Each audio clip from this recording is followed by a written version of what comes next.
하나님 말씀 보겠습니다. 하나님 말씀은 마태복음 22장 15절에서 22절 말씀까지입니다. 마태복음 22장 15절 말씀부터 22절 말씀을 교독하겠습니다. 이에 바리새인들이 가서 어떻게 하면 예수를 말의 올무에 걸리게 할까 상의하고 자기 제자들을 헤롯 당원들과 함께 예수께 보내어 말하되 선생님이여 우리가 아노니 당신은 참되시고 진리로 하나님의 도를 가르치시며 아무도 꺼리낀 일이 없으시니 이는 사람을 외모로 보지 아니하심이다. 그러면 당신의 생각에는 어떠한지 우리에게 이르소서. 가이사에게 세금을 바치는 것이 옳으니까 옳지 아니하나이까 하니 예수께서 그들의 악함을 아시고 이르시되 외식하는 자들아 어찌하여 나를 시험하느냐 세금 낼 돈을 내게 보이라 하시니 데나리온 하나를 가져왔거늘 예수께서 말씀하시되 이 형상과 이 글이 누구의 것이냐 이르되 가이사의 것이니이다. 이에 이르시되 그런즉 가이사의 것은 가이사에게 하나님의 것은 하나님께 바치라 하시니 그들이 이 말씀을 듣고 놀랍게 여겨 예수를 따라가니 아멘. 네, 오늘 말씀을 통해서 성도의 의무라는 말씀을 나누도록 하겠습니다. 오늘 여러분들과 이렇게 말씀을 나눌 수 있는 그 시간이 참 감사하고 또 기쁘고 그렇습니다. 여러분 오늘 그 일어나는 본문의 사건은 우리가 대체적으로 잘 아는 사건인데요. 예수님께서 고난 받으신 고난 주간, 그 주간에 있었던 일, 화요일 날 있었던 사건입니다. 그러니까 예수님과 유대 종교 지도자들과의 논쟁인데 우리는 이것을 한마디로 납세 논쟁이다 이렇게 부릅니다. 그런데 이 납세 논쟁의 특징은 그 바리새인들과 그 헤롯 당원들이 함께 연합해서 예수님을 올무에 빠뜨리기 위해서 지금 이 논쟁을 하고 있거든요. 그래서 이제 이 헤롯 당원들과 이 바리새인들은 절대로 함께 할 수 없는 무리들이었습니다. 왜냐하면 바리새인들과 헤롯 당원들은 적대 관계에 있었기 때문입니다. 이 당시에 잠깐 여러분들에게 정치적인 상황을 이야기하면은 이들은 사상적으로도 절대로 공통점을 한 개라도 찾을 수가 없어요. 오늘날로 말하면 우리나라에도 지금 그 여러 가지 그 정치 세력들이 있잖아요.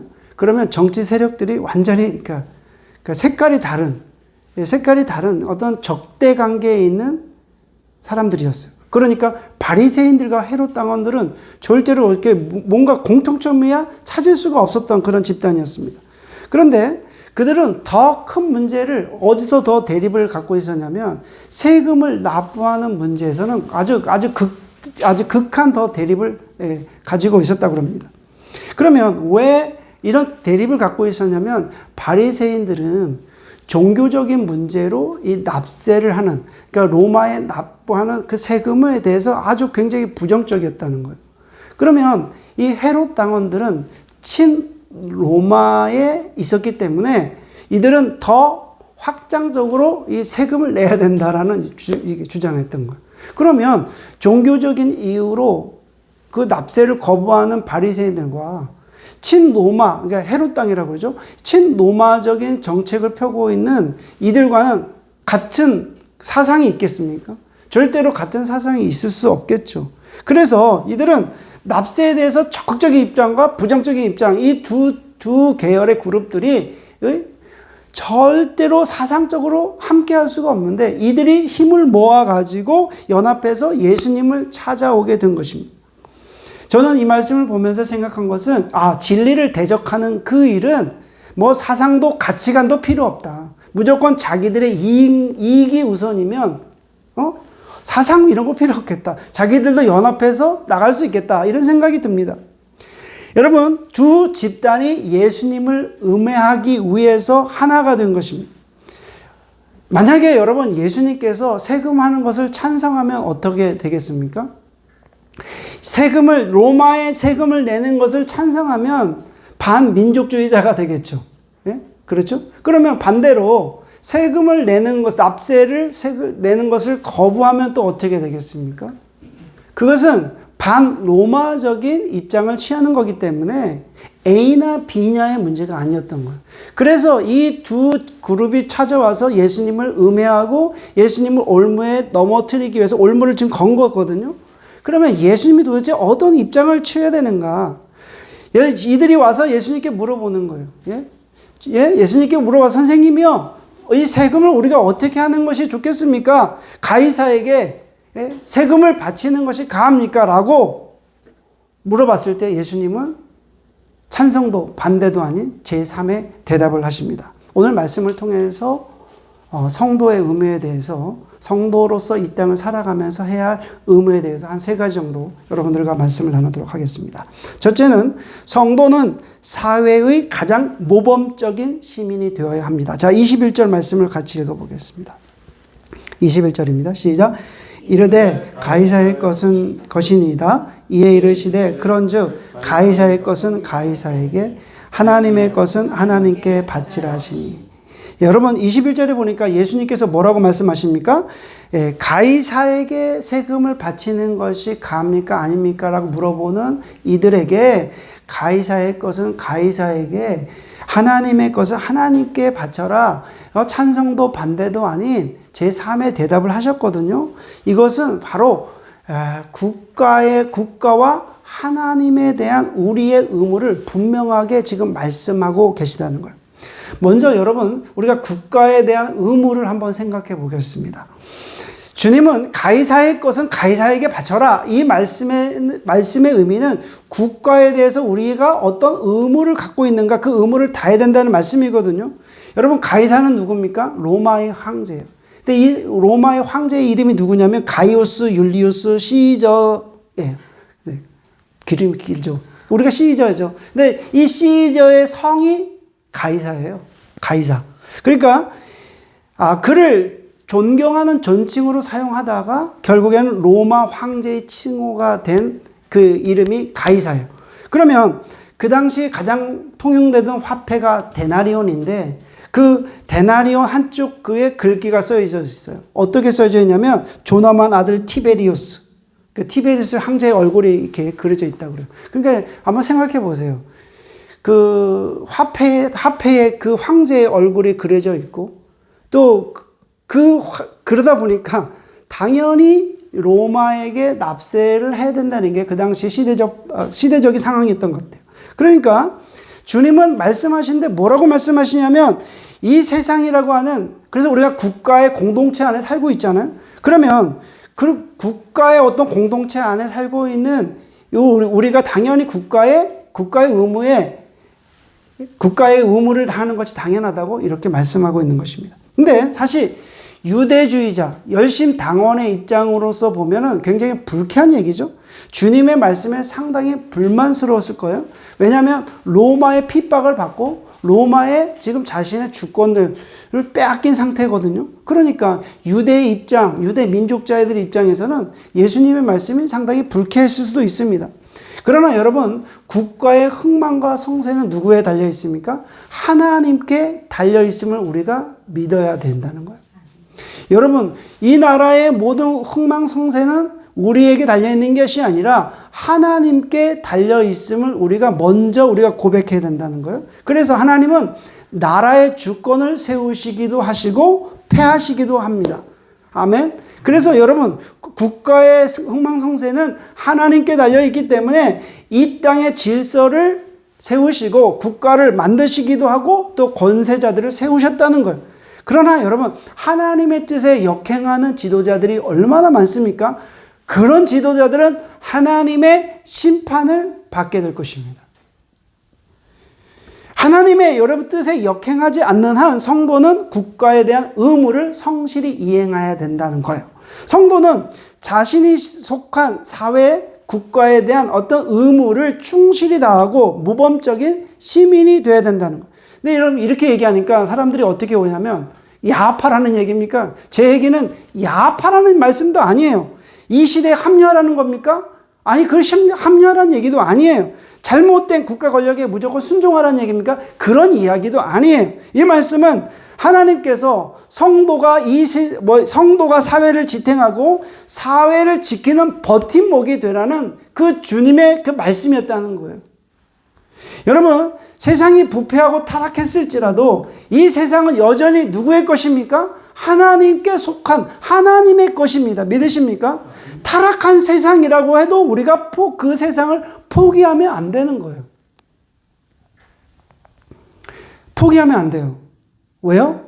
하나님께서 세상을 사랑하시기 때문에 그렇습니다. 여러분, 하나님은 타락한 세상을 성도를 통해서 변혁시키시기를 원하십니다. 여러분, 이 타락한 세상을 하나님은 다시 고치시는 계획을 갖고 계시는 거예요. 누굴 통해서요? 우리를 통해서. 아멘. 그러므로 여러분, 성도는 타락한 세상에서 거룩한 빛을 드러내야 될 의무가 우리에게 있습니다. 아멘. 아멘입니다. 두 번째는, 성도는 그러면 세상의 의무뿐만 아니라 하나님께 대한 의무도 있습니다. 자, 21절 말씀을 다시 한번 읽겠습니다. 다시 한번 읽겠습니다. 시작. 이르되 가이사의 것이니이다. 이에 이르시되 그런즉 가이사의 것은 가이사에게, 하나님의 것은 하나님께 바치라 하시니. 여러분, 이 말씀은 성도들에게 요구하시는데 분명한 것을 말씀하신 거예요. 뭐예요? 하나님의 것은, 가이사의 것은 가이사에게 바치고 하나님의 것은 하나님께 바쳐라. 그러면 성도가 이 세상에 살고 있는 동안 이 세상에 대한 자신이 속해 있는 사회 공동체 안에서 자신의 의무를 충실해야 된다는 거예요. 그래서 여러분, 한국 사람이잖아요. 그러면 한국 사람, 여기 캐네디언이 계시니까 저희는 한국 사람이에요. 그러면 한국인의 4대 의무가 있어요. 어떤 의무가 있습니까? 국방의 의무가 있고, 납세의 의무가 있고, 그 다음에 교육의 의무가 있고, 근로의 의무가 있습니다. 그러니까 우리가 한국 사람으로서 해야 할 4대 의무가 있는 거예요. 저는 캐네디언이기 때문에 캐나다의 의무는 잘 모르겠습니다. 하지만 여기서 영주권을 받고 살기 때문에 여기에 법칙을 지켜야 되겠죠. 그죠? 그 의무를 지켜야 되겠죠. 마찬가지로 우리가 속해져 있는 사회에 그 공동체 안에서의 그 의무가 있다는 거예요. 그 의무를 당연히 우리가 해야 된다는 거예요. 여러분, 어떤 사람들은요, 신앙을 이유로 인해서 한국 사람인데 병역을 기피하는 사람들이 있어요. 어떤 사람들은요, 신앙을 이유로 납세를 거부하는 사람들이 있어요. 특히 종교적 납세를 거부하는 사람들이 있거든요. 이건 다시 한번 생각해 봐야 된다 생각합니다. 여러분, 한국 교회는 사회와 분리시켜서 신앙의 이유로 특권을 좀 받으려고 하는 그런 사람들이 있습니다. 그러나 조심해야 돼요. 한국 교회는 사회와 분리되어 있지 않아요. 그래서 교회는 사회에 대한 책임이 있습니다. 사회를 엄청나게 욕을 하고 있는데 교회는 아무 책임이 없다가 아니에요. 교회는 사회에 대한 책임이 있는 것입니다. 그런데 여러분, 성도에게는 또 다른 의무가 있습니다. 성도는 천국 시민이기 때문에 천국 시민으로서의 의무가 있어요. 그러면 우리가 어떤 의무가 있겠습니까? 첫째는 하나님의 나를 구별해서 거룩히 드려야 돼요. 하나님께서 10가지 계명을 주셨는데 그 10가지 계명 중에서 안식일을 기억하여 거룩히 지켜라 라고 하나님은 말씀하셨어요. 여러분, 하나님의 천국 시민으로서 우리가 예배를 드리지 않는다면 그것은 천국 시민으로서의 의무를 다하는 것이 아닙니다. 요즘 여러분, 팬데믹을 거치면서 온라인 예배를 드리다 보니까 사람들이 주일날 예배를 드리는 것이 좀 희석된 것 같아요. 주일날 시간 되면 드리고 시간이 안 되면 안 드려도 되지 않는가, 아니면 아무 때나 그냥 드리면 되지 않는가, 이렇게 생각하지만 여러분, 그렇지 않습니다. 하나님께서 정하신 날, 특히 안식일은 이제 예수님께서 신약시대에 와서 이제 예수님이 부활하신 날이 우리가 주님의 날로 지키는 거잖아요. 그래서 그 날을 구별해서 하나님께 온전히 올려드리는 것이 천국 시민으로서의 의무를 다하는 것이다. 두 번째는 여러분, 하나님의 것을 구별해서 드려야 됩니다. 여러분, 우리가 내 자신이 열심히 일해서 돈을 버는 것 같지만 하나님께서 지켜주셔서 우리가 돈을 버는 것입니다. 아멘. 여러분이 건강하니까 돈을 벌지 아프면 돈을 벌 수 있겠습니까? 우리가 먹고 숨 쉬는 것이 하나님께서 지켜주시고 인도하시니까 우리가 살아가는 것이지, 여러분, 우리가 조금만 불편하면 안 돼요. 어렵습니다. 그러므로 하나님의 것을 구별해서 드리는 것이 천국 시민으로서의 의무예요. 여러분, 내 것이라고 착각하는 순간 모든 것을 다 잃어버릴 수 있습니다. 내 것이 아니라 하나님께서 잠시 맡겨두신다는 것을 여러분 믿으시기를 바랍니다. 여러분, 그래서 하나님의 것을 우리가 소중히 여기고 또 하나님의 것을 구별해서 드리는 하나님의 거룩한 성도가 되기를 원합니다. 그 다음에 세 번째는 복음을 전해야 됩니다. 여러분, 복음 전파는 하나님의 천국 시민으로서 우리가 가져야 할 특별한 의무예요. 이 동안 여러분 성도가 반드시 지켜야 할 의무거든요. 그런데 아직까지 한 번도 내가 천국 시민으로서 복음을 전한 적이 없다라고 여러분들이 생각이 드시면 회개하셔야 돼요. 내가 의무를 안 하고 있는 거거든요. 여러분, 예수님께서 제자들에게 마지막 명령하신 게 그것이 복음을 전파라는 것이 예수님의 마지막 명령이시고 부탁이셨습니다. 그러므로 우리는 이 복음 전파의 의무를 성실히 수행해야 되겠습니다. 여러분, 오늘 말씀을 통해서 우리 천국 시민으로서 여러분들이 의무를 성실히 하시기를 축원합니다. 성실하게 세금 내시고 또 성실하게 법을 잘 지키시기를 바랍니다. 그죠? 이게 아까운 게 아니에요. 얼마 전에 우리 비전 트립 팀이 왔는데 제가 여러분들에게 한번 말씀을 드린 적이 있는데 다운타운 그 게스트타운 갔다가 이제 제가 티켓을 하나 끊었잖아요. 그래서 사진을 이렇게 찍어 가길래 설마 했거든요. 그래도 뭐 우리가 오랫동안 머무르지도 않았는데 과연 티켓이 나올까? 안 나오겠지 했거든요. 근데 며칠 전에 나왔어요. 며칠 전에 그 티켓을 받으니까 되게 열이 나더라고요. 아니, 내가 도대체 뭘 잘못했는가?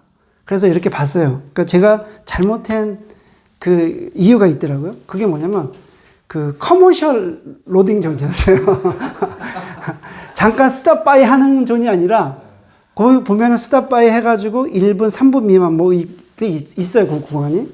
저는 그건지 알고 착각을 했는데 제가 이게 온 존을 보니까 커머셜 로딩 존이었어요. 그러니까 당연히 내야죠, 그죠? 그래서 그날 그냥 냈어요. 아, 내가 잘못했기 때문에 내가 법을 위반한 거잖아요. 내가 못 받잖아요. 그죠? 변명은 할 수 있겠지만, 그냥 냈어요. 거기에. 내가 왜냐면 법을 위반했기 때문에. 내가 부주의한 거, 내가 이 땅을 살아가면서 여기서 내가 납세를 하고 세금을 내고 내가 여기서 규칙을 지키는 것, 그게 내가 해야 될 의무예요. 마찬가지로 여러분, 이 땅에서 살아가면서 우리가 천국의 시민이면 시민으로서의 그것을 의무를 우리가 해야 된다는 거예요. 하나님께 대한 의무도 우리가 성실히 해야 됩니다. 아멘. 그게 우리가 천국 시민이에요. 그러면 세 번째로 생각해 볼 것은 여러분, 사단을 대적할 수 있는 유일한 무기는 하나님의 말씀입니다. 자, 22절 말씀을 읽겠습니다. 자, 22절입니다. 시작. 그들이 이 말씀을 듣고 놀랍게 여겨 예수를 떠나가니라. 여러분, 22절 말씀해 보니까 어떻습니까? 바리새인들과 헤롯 당이 어떠한 이의 제기도 못하고 그냥 떠나는 거잖아요. 아니, 지금 세금을 납부해야 됩니까? 말아야 됩니까? 얘기하니까 예수님께서 그러면 가이사의 것은 가이사에게 하고 하나님의 것은 하나님께 드려라. 이렇게 한 그 말씀에 엄청난 이들이 뭔가 이의 제기를 할 수 없이 이 두 부류가 그냥 가버렸다라는 거거든요. 근데 여러분, 그들이 어떻게 주님의 말씀을 놀랍게 여기고 하나님의 그 말씀, 주님의 말씀에 대한 권위를 느낀 거잖아요. 여러분, 사실 예수님은 어디 출신이에요? 나사렛이에요. 그럼 나사렛은 굉장히 그 어부들이 사는 동네거든요. 굉장히 촌동네고요. 교육 수준이 굉장히 낮아요. 그리고 예수님께서 어떤 교육을 받으셨는지 교육에 대한 이야기가 나오질 않습니다. 그럼 예수님께서 어떤 교육을 받아서 이런 이야기를 할 수 없었다는 거죠? 여러분, 성경에 나오지도 않아요? 그런데 그런 사람에게, 그런 예수님에게 이런 권위적인 하나님의 말씀이 나오잖아요? 결국 주님의 말씀에는 그들을 압도할 수 있는 힘이 느껴지잖아요. 여기서 우리가 한 가지 알 수 있는 것은 사단과의 우리가 싸움에서는 사용해야 할 강력한 무기가 무엇인가? 그것은 하나님의 말씀밖에 없습니다. 하나님의 말씀은 견고한 진을 무너뜨릴 수 있는 능력이 있습니다. 아멘. 여러분, 적을 효과적으로 공격하려면 우리가 무기가 좋아야 돼요. 무기가 무조건 크다고 이길 수 있는, 많다고 이길 수 있는 것이 아니라 효과적인 무기가 있어야지만 우리가 타격을 줄 수 있잖아요. 여러분, 우리는 하나님의 말씀이 아닌 어떤 무기로도 사단을 대적할 수 없습니다. 사단은 여러분, 아무리 훌륭하다고 그 사람들이 인정하는 신학적인 논문을 두려워하지도 않아요. 여러분, 사단이요, 아무리 훌륭한 목회자가 어떤 메시지를 전한다고 거기에도 두려워하지 않아요. 사단은 여러분, 힘이 있는 연합된 조직이 와도 그 조직을 두려워하지도 않고요. 사단은 정말 많은 돈을 가지고 와서 그 돈을 가지고 있는 그 무리나 집단도 두려워하지 않아요. 엄청난 여러분, 지위가 있더라도 사단은 두려워하지 않습니다. 여러분, 사단이 두려워하는 것은 오직 하나님의 말씀밖에 없습니다. 한 번 더 생각해 보세요. 사단이 두려워하는 것은 오직 하나님의 말씀밖에 없고, 사단은 믿음으로, 말씀으로 서 있는 그 사람을 두려워합니다. 여러분, 사단은요, 자신을 우쭐하게 여기고 교만하게 생각하고 자기의 경험을 통해서 큰 소리 내는 사람이요, 우습게 생각해요. 이들은 반드시 사단에게 패합니다. 사단을 공격해서 무너뜨릴 수 있는 무기는 오직 하나님의 말씀밖에 없습니다. 그러므로 우리는 하나님의 말씀을 귀하게 여기셔야 돼요. 그리고 하나님의 말씀을 무기로 여러분 자신을 관리하셔야 돼요. 그래서 하나님의 주신 말씀을 곱씹고 외우고, 예? 묵상하고, 그리고 그 말씀을 선포하고 나아가셔야 돼요. 여러분, 기도 제목이 있으십니까? 그러면 그 말씀을 통해서 구체화시키시기를 바랍니다. 여러분, 결론이에요. 예수님을 무너뜨리고자 수단과 방법을 아끼지 않았던 헤롯 당 바리새인들, 종교 지도자들은 오늘날 우리 주변에서도 쉽게 볼 수 있습니다. 교회와 성도들을 대적하는 자들이 얼마나 많은지 몰라요. 수없이 많아요. 여러분, 성도의 신앙을 타락시키기 위해서, 교회를 무너뜨리기 위해서 모든 수단을 동원합니다. 그러므로 여러분, 우리 성도는 날마다 영적 전투에 임하는 군사로서 군사답게 영적 분별을 해야 돼요. 왜 나에게 이런 사건이 일어나지? 왜 우리에게 이런 일들이 일어나지? 우리 가정에 왜 이런 일들이 일어나지? 내가 마주하는 현실에서 왜 이런 일이 일어나지? 여러분들이 그냥 우연히 일어나는 것이 아니라 영적인 분별을 하셔야 돼요. 그리고 여러분, 그러면 영적인 분별을 하려면 그리스도의 군사인 우리가 말씀에 의지해서 사단과의 싸운다면 하나님께서 반드시 우리에게 승리를 주실 줄 믿습니다. 여러분, 오늘 말씀을 통해서 말씀의 권위가 여러분 삶 속에, 여러분 가정에 세워지기를 주님의 이름으로 축원합니다. 그것만이 우리가 사단과의 싸움에서 이길 수 있고 영적인 싸움에서 승리할 수 있습니다.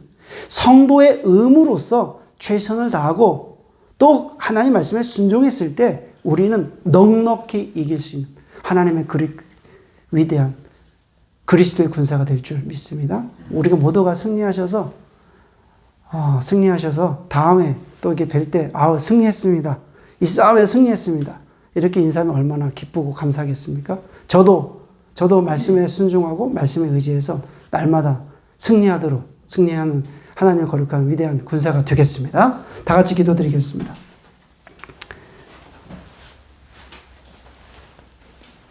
하나님 아버지, 감사합니다. 우리의 눈을 들어 하늘을 바라보기 원합니다. 우리의 눈을 들어 우리의 상황을 보기를 원합니다. 나의 영적인 눈이 열려서 우리가 어떤 일이 벌어지고 있는지 보기를 원합니다. 주님,